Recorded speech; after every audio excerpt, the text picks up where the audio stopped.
So, tignan nyo guys, napakaganda na ng parking area, mas organized na talaga siya compared dati guys. Alam nyo ba na napupuno talaga yan halos. Oh. So, napansin ko pala dito guys sa T3, in a weekday afternoon guys, sarado halos yung mga fast foods. So, kagaya nitong KFC, itong Tokyo sarado rin. So, bakit kaya sila sarado guys? Oh, welcome sa Grab Pickup Points guys. So, dito yung A14 to A21 tsaka A13 to A08. Grabe, ang daming ang bagong restaurant dito guys. Talagang namamanga ako ngayon. Kasi ang lamig-lamig pa, pwede pang tambayan. Talagang hindi kagaya ng dating naiyan na yung mga kainan nila is napakainit talaga.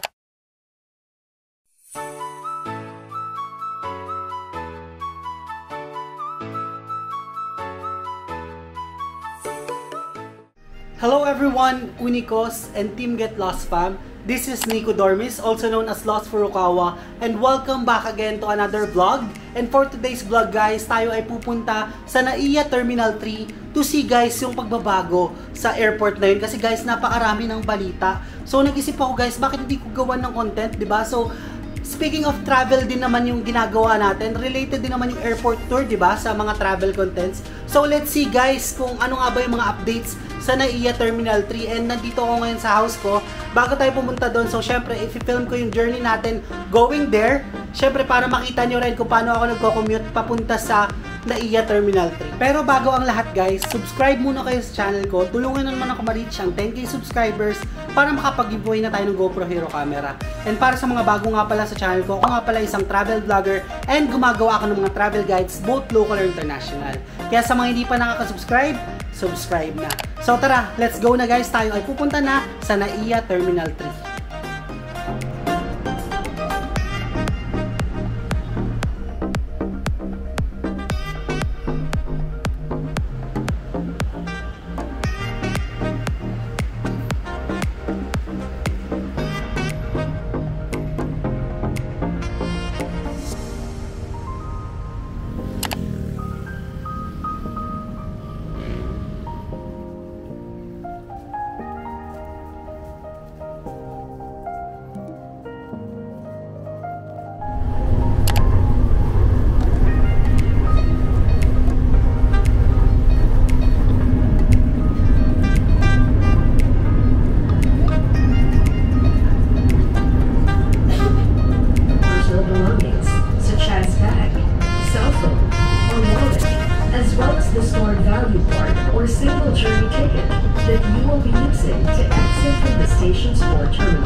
And guys, finally, nandito na rin tayo sa runway bridge nila. So, yan, connected na to sa Terminal 3. So, pupunta tayo doon. So, ang plano ko is, simulan ko muna yung pag-tour doon sa pinaka-tok-tok. Then, bababa tayo sa bay or arrival area. So, let's go na guys. Tayo ay papasok na sa Terminal 3.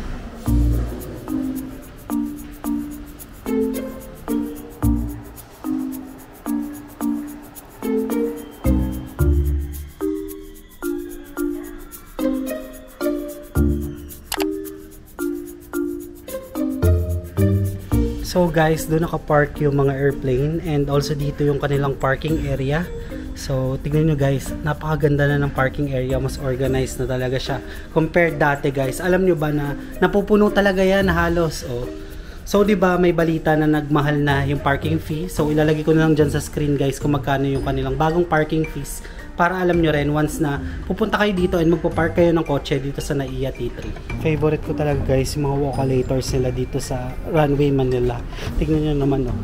Napakabilis lang, makakarating kayo kaagad dun sa 5th floor nitong NAIA T3. So basta may walkalator guys, ayan, hindi kayo mahahassle kakalakad dito. Kasi medyo mahabang lakaran din siya. So nandito na tayo sa kanilang arrivals area guys, and also parking area din. So tignan nyo naman kung gaano naka-organize. Dati sabog-sabog talaga yan guys. As in napakarami talaga na kotse na nandyan talaga. So thank you talaga sa privatization na ito. Talagang solid yung nangyari dito sa NAIA T3. Tingnan nyo naman oh, 'di ba? So kung dati sobrang congested niyan, ayan. Ngayon hindi na organized na sila kahit papaano, o 'di ba? Nandito na yung mga bus, tapos ayun, may mga taxis din doon. So later makikita natin. So by the way guys, tapat pala ng NAIA T3, makikita nyo guys yung different hotels and apartments dito sa Pasay City. So guys, by the way, ayun pala yung Savoy Hotel, yun nandun sa pinakadulo. And nakikita ko kasi ngayon itong church din, tsaka itong Belmont Hotel, ayun na. So halo-halo yan guys, oh. Nandun pa yung Sheraton, marami yan. Kasi ito guys, yung Newport City talaga. So guys, maganda na malibot nyo rin yung Newport City before kayo umalis. And pwede rin papunta dito sa Manila. So talagang maganda siya guys, talaga yung Newport City. So para siyang BGC rin dito sa Pasay City. So tayo ay papasok na guys dito sa 5th floor nitong NAIA T3. So ito yung entrance from the Runaway Manila. So pagkapasok nyo sa loob nito guys, ang sasalubong sa inyo is itong Western Union na money transfer din. Tsaka itong mga food restaurants. So Tenya, meron dito, Stop and Go, meron din Rocks guys. So maraming mamahalin na restaurant dito sa NAIA. Ayan, oh, dito makikita na natin yung departure area guys, kasi bawal pumasok dyan. So dito lang tayo sa part ng pwede pumasok yung mga tourists or yung mga locals. So ito yung kanilang departure. Ayan, ang daming tao, ang daming babiyahe ngayon. So napansin ko pala dito guys sa T3, kahit weekday siya, in a weekday afternoon guys, sarado halos yung mga fast foods. So kagaya nitong KFC, itong Tokyo sarado rin. So bakit kaya sila sarado guys? Ito Raminagi sarado rin, no. So far pagkapasok nyo, hindi nyo pa makikita yung mga bagong restaurants nila. So hinahanap ko rin siya actually ngayon. So baka makita natin later pag pag-alagala tayo, kasi halos lahat nire-renovate pa.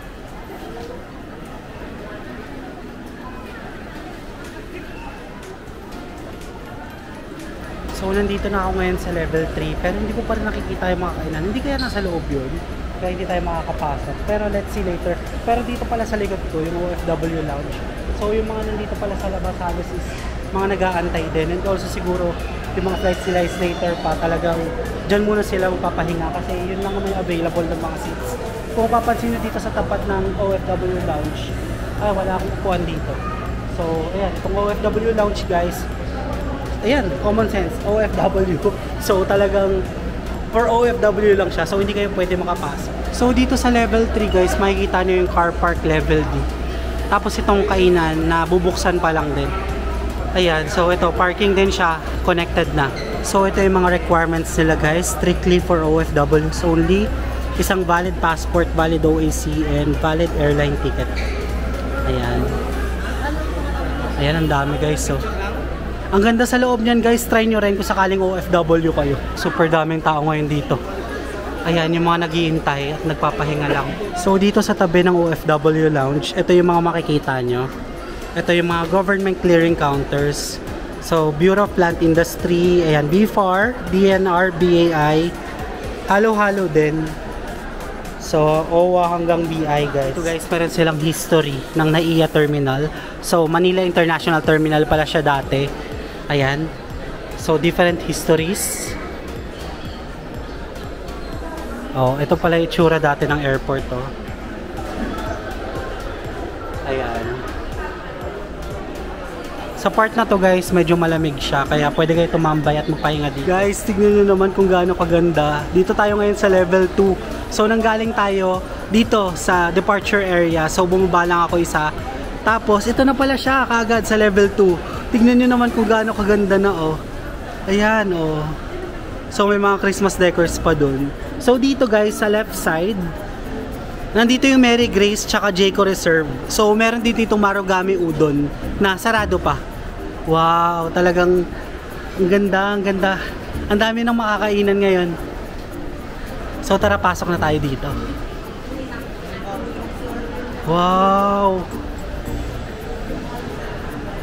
ang ganda ng design nila guys. So tingnan nyo, ang dami. Oh, dito pagkapasok nyo, makikita nyo itong Watami Grill and Sushi Bar. Tapos dito yung Paris Baguette. Tama ba yung pronounce ko guys? So nandito yung Mary Grace din, tsaka yung Jayco Reserve. Tapos ito Kenny Rogers. Ayan, ang dami. Nakakatuwa. Ito yung Jayco Reserve. Wow. Tapos ito yung Mary Grace. Oh. Ang ganda guys. Oh, ito yung Kenny Rogers. Oh, ito Mama Luz. Oh. Next time. Coming soon pa yan. Wow. Grabe, ang daming ang bagong restaurant dito guys. Talagang namamanga ako ngayon. Nagulat ako kasi ang lamig-lamig pa. Pwede pang tambayan. Talagang hindi kagaya ng dating naiyan na yung mga kainan nila is napakainit. Talagang pipila ka na napakahaba. So, ginagawa pa kasi yun nasa level 4 I think. So, hindi pa siya ready. Pero nandun yung Jollibee kasi at saka McDonald's. So, ginagawa pa siya for sure. Dito guys, meron ding Chili's. Ayan. Tapos katabi niya yung Nanyang. Ito yung Nanyang, oh. Wow. Ito ano to? Ah, may modern siyang din, oh, coming soon. Ala, ang dami pa bread talk dito. Natutuwa ako gayon, guys. Ayan. So ito Angel's Pizza, meron din coming soon. Tapos ito Popeyes. May daanan pa ba dito? Grabe, ang laki na nito. Oh, ito Popeyes lang ata. Ayan, sarado pa doon. Grabe. Dito, may daanan pa ata dito guys. Talagang hindi ko i-edit out guys para makita nyo kung paano dumaan.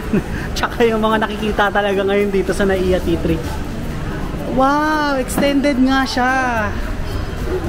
Grabe, namamanga ako ngayon dito. Ito, meron ditong LA Chicks. Ala, ang dami po, oh. Ayan, may Shuttle's Best din. Tsaka KFC. Grabe. Tapos itong Banapol, ginagawa pa. Chowking, ginagawa pa rin. Grabe, excited ako makabalik dito, guys. Paglilipad ulit ako. Talagang sobrang solid ng mga kainan. So sana may mga open ng 24 hours para sa mga early AM flights. So from level 2, bumaba tayo ngayon dito sa level 1. And may napansin din ako mga bago dito guys. So syempre nandito pa rin guys si But First Coffee. And ito mayroong bago guys. Ayan o, treats. So for pasalubong. Ayan, pastry, snacks, drinks, essential souvenirs. Ayan o, meron na dito guys sa level 1. So, pwede kayo mag-check for pasalubong dyan. And ito, yung design nila, oh. Manila, La Union, oh, hanggang Davao, tsaka Jensen. Ang ganda, oh. So, there's another pasalubong area, guys, which is ang Canali. And dito, meron pa kasi mga ginagawa. So, New NAIA, big changes are coming. So, I think mga tambayan din, tsaka mga other restaurants din. So, puntahan muna natin itong Grab Pickup Point para makita nyo rin kung ano yung itsura. Wow. Actually, halo-halo guys dito yung mga pwede nyong mabook. Merong Grab, merong Super Taxi. Ayan. So, palabas na tayo na itong car park level A. And dito guys, yung Grab Pickup Point para makita nyo. Oh, welcome sa Grab Pickup Points guys. So, dito yung A14 to A21 tsaka A13 to A08. So, ang common na pickup point guys, nandun sa hilerang yan. So, A13, A12, A11, A10, A09. So, bihira lang dito kung mapapansin nyo. Konti lang, oh, yung nagbubook dito. Ayan. So, ganito yung tsura, guys, nitong pick-up points nila. So, syempre, guys, hindi natin lilibutin yung buong yan. So, ito na siya. Ito na mismo yung pick-up point, eh. So, dito, pwede kayo mag-book ng Grab. Ayan. Pwede rin kayo mag-book sa loob. So, tara, babalik na tayo, guys, sa loob para bisitahin na yung arrival area. So, nakabalik na ulit tayo sa loob. So, dito, pwede kayo mag-rent a car. Ayan, meron silang rent-a-car counter, merong hotel counter. Ito, Burger King, talagang matibay, nandito pa rin siya. So, yan yung nagsasurvive sa akin sa early AM flights ko. Tapos ito, oh, ito yung mga flights. So, dyan yung makikita yung arrivals. Ayan, ang dami na rin sarado dito. So, dati Dunkin yan. Ngayon, naging ATM na. Wow.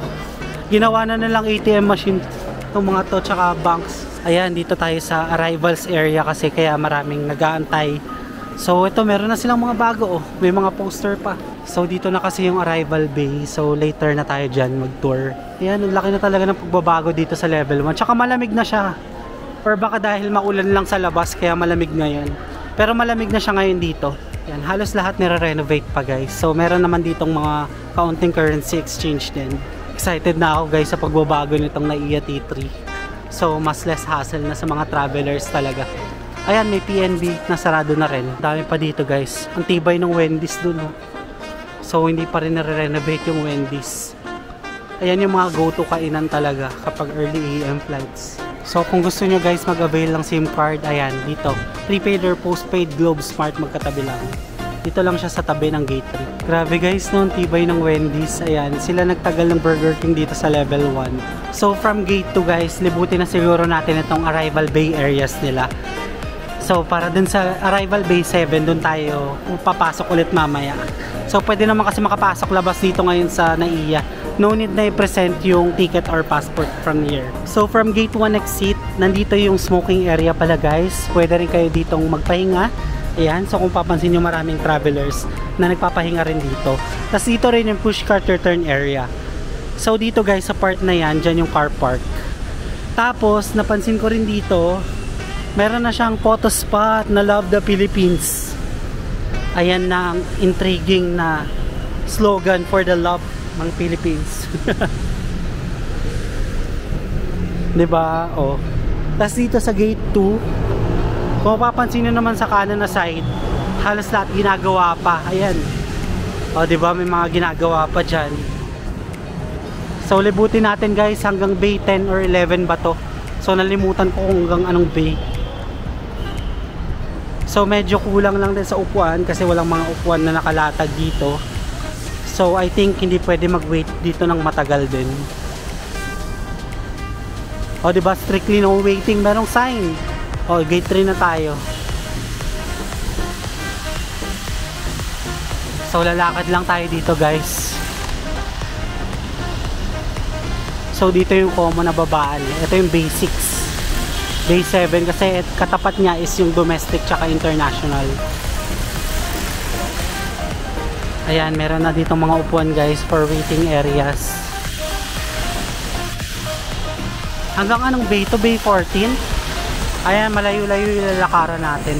Ayan, kung mapapansin nyo may mga ginagawa kaya medyo maingay sa video. Diba, ang ganda na ngayon dito no?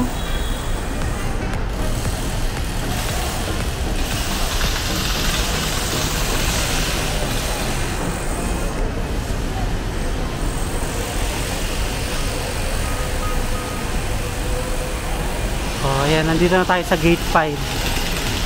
Malapit na tayo guys kung saan tayo papasok ulit.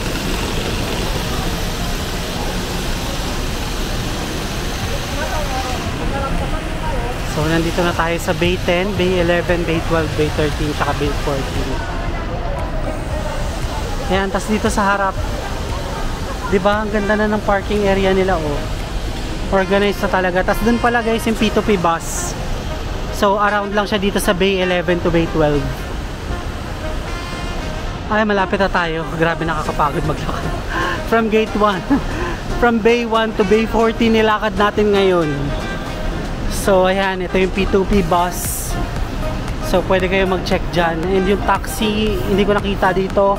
So baka Grab tsaka Joyride na lang or Super Taxi. So tara, papasok na tayo ulit. So finally guys, nalibot na rin natin from level 1 to level 4. Wow, as in napagod talaga ako guys kakalibot dito sa NAIA T3 kasi super laki ng pagbabago na ngayon dito. So dito ko na puputulin guys itong NAIA Terminal 3 vlog ko. And sana ay marami kayo nalaman na pagbabago dito ngayon. And halos sa lahat ay nire-renovate pa rin talaga. So I'm really excited sa pagbabago ng NAIA T3. So welcome to new NAIA guys, and 2026 onwards po daw yung pagbabago na makikita natin. So let's see. And by 2026 sana ay less hassle na talaga. So may mga mauupuan na, kasi marami pang pagbabago na mangyayari dito. So ngayon napapansin na rin naman natin, and organized na halos din dito sa NAIA T3. So kung nagustuhan nyo tong video na to, don't forget to follow me on Facebook page and Instagram at Nico Dormis. And if you want to do business or sponsorship with me, you can email me at lostforrukawa19@gmail.com. And guys, don't forget to hit like, subscribe, and notification bell para updated kayo sa mga bagong vlogs ko pa. That's it guys, I really appreciate you being here. Let's start on another vlog again in the next one. Bye-bye!